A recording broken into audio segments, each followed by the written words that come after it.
Sir ਸਾਡਾ ਫੈਸਲਾ ਆਇਆ ਸੀ ਲੇਬਰ ਕੋਡ ਨੰਬਰ 5 ਸਰਗੋਦਾ ਦਾ 25/1/2020 ਦਾ ਕਿ ਇਹ ਰੈਗੂਲਰ ਮੁਲਾਜ਼ਮ ਕਰ ਦਿਓ, ਸਾਰੇ ਪਰਮਾਨੈਂਟ ਕਰ ਦਿਓ। ਉਹਦੀ ਅਪੀਲ ਵਿੱਚ ਸੈਕਟਰੀ ਲੋਕਲ ਗਵਰਨਮੈਂਟ ਕੋਲ ਗਏ ਔਰ ਹਾਈ ਕੋਰਟ ਵਿੱਚ ਗਏ, ਉਹ ਖਾਰਜ ਹੋ ਗਈ ਮਹਿਕਮਾ। ਔਰ ਅੱਜ ਤੱਕ ਅਸੀਂ ਐਪਲੀਕੇਸ਼ਨ ਗੁਜ਼ਾਰੀ ਹੈ 4/4/2020 'ਚ, ਅਜੇ ਤੱਕ ਉਸ 'ਤੇ ਕੋਈ ਅਮਲ ਦਰਾਮਦ ਨਹੀਂ ਹੋਇਆ।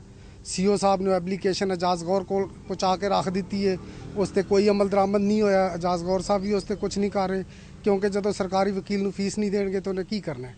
और साड़ी एप्लीकेशन पर कोई काम नहीं हो रहा। 27/12 का साड़ा एक लैटर आया सैकटरी लोकल गौरमेंट की तरफों कि तमाम डेली वेजेस मुलाजम रेगूलर कर दो, ਉਹਦੇ ਤੇ भी अजे तक कोई अमल दरामद नहीं होया। वो भी एप्लीकेशन दी है जद कि कसूर दे विच उस लैटर के तहत सीओ साहब ने डेली वेजेस मुलाजम परमानेंट कर दिते ने क्योंकि वजीर आजम का जिला है, इस वास्ते इत्थे अजे तक कुछ भी नहीं होया। वजीर आजम नूं सोचना चाहिए कि मियाँ वाली दे विच डेली वेजेस मुलाजम सेंट्री वर्कर जिन्हें ने जलील हो रहे हैं, अरसा दराज तो जलील हो रहे हैं। सैकटरी लोकल गौरमेंट का लैटर आने के बावजूद भी अजे तक वो एप्लीमेंट नहीं होया। ना सीओ साहब ने कुछ किया, ना DC साहब ने कुछ किया।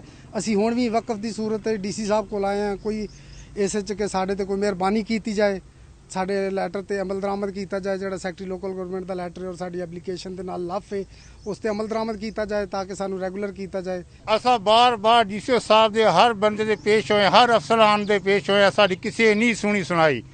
असा इत्थों ताईं हुण आए हैं कि जे ना अगर साडा मुतालबा नहीं पे अपना मुतालबा मन्निया जांदा, असीं रोड ब्लॉक करांगे, शहर की बिल्कुल सफाई बंद कर देंगे। कोई साड़ी जनानी कोई बंदा 40-40 साल 35-35 साल तो मुलाजम ने, किसी को हक नहीं दिता गया।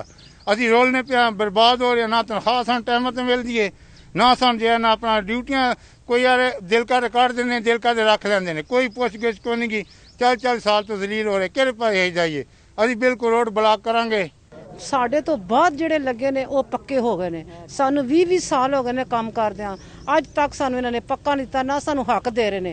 ਅਗਰ ਸਾਨੂੰ ਹਕੂਮਤ ਨੇ ਪੱਕਾ ਕੀਤਾ ਤੇ ਮਿਹਰਬਾਨੀ ਕਰਕੇ ਸਾਡੀ ਮਿੰਨਤ ਤੇ DC ਸਾਹਿਬ ਦੇ ਅੱਗੇ ਕਿ ਸਾਨੂੰ ਪੱਕਾ ਕਰ ਦੇਣ। ਇੰਨੀ ਦੇਰ ਤੇ ਅਸੀਂ ਕਿੱਥੇ ਅਗਰ ਸਾਨੂੰ ਪੱਕਾ ਨਾ ਕੀਤਾ ਗਿਆ, ਅਸੀਂ ਜ਼ਨਾਨੀਆਂ ਬੰਦੇ DC ਸਾਹਿਬ ਦੇ ਦਫ਼ਤਰ ਬਹਿ ਰਾਂਗੇ, ਕੰਮ ਨਹੀਂ ਕਰਾਂਗੇ।